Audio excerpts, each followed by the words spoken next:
Parlons des formats que vous pouvez utiliser. On comprend souvent mal la façon d'utiliser les formats médiatiques disponibles. Une conférence de presse, par exemple, est un événement formel organisé par celui ou celle qui a une déclaration à faire, ou montrer quelque chose, ou tout simplement répondre aux questions de la presse sur un sujet particulier. Les journalistes ne raffolent pas des conférences de presse. Ils préfèrent des entrevues face à face, seuls avec la personne qui fait l'actualité. Une conférence de presse ne sera pas utile pour l'intervieweur d'une émission d'actualité ou l'animatrice d'une émission radio ou de télé le matin. Pas utile non plus pour le conseil éditorial d'un journal. Pour ces gens, vous devez organiser une tournée promotionnelle ou encore mettre votre porte-parole à leur disposition. Un scrum, si vous préférez une mêlée, est une rencontre décousue et sans discipline, qui a généralement lieu lors de la sortie d'une salle de conférence, dans un vestibule d'hôtel ou à la sortie du Parlement. Les acteurs de l'actualité sont alors bombardés de questions venant de plusieurs journalistes en même temps. Ce n'est pas la meilleure façon de rencontrer la presse. Les journalistes n'aiment pas non plus cette méthode, préférant de loin une rencontre personnelle, espérant encore recueillir l'exclusivité. L'exception à la règle sont les politiciens et les diplomates, qui aiment bien donner l'impression qu'ils sont disponibles. Ils sortiront de la salle de réunion ou de l'Assemblée parlementaire, répondront à quelques questions et disparaîtront. Personne ne pourra ensuite les accuser de ne pas être disponibles. Cette forme de rencontre avec la presse est également utile aux diplomates qui ne veulent pas que leur patron politique croit qu'ils veulent prendre la vedette.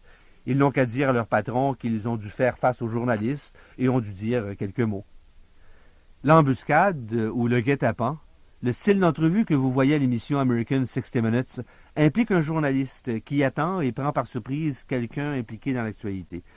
Je dois mettre une bémol ici quand je dis « prendre par surprise ».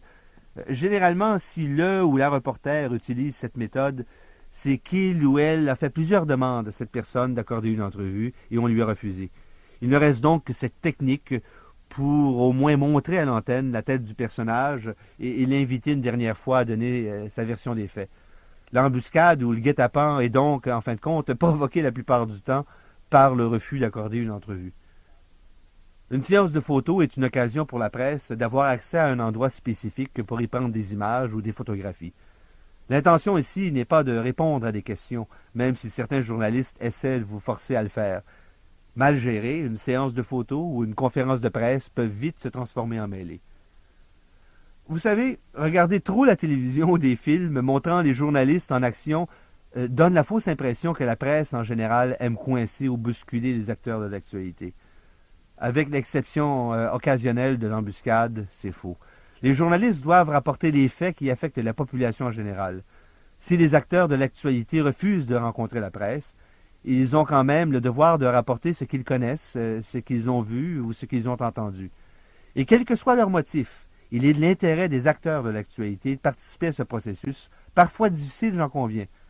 Mieux vaut livrer efficacement son message que de laisser seul le pouvoir de l'information entre les mains d'une tierce personne.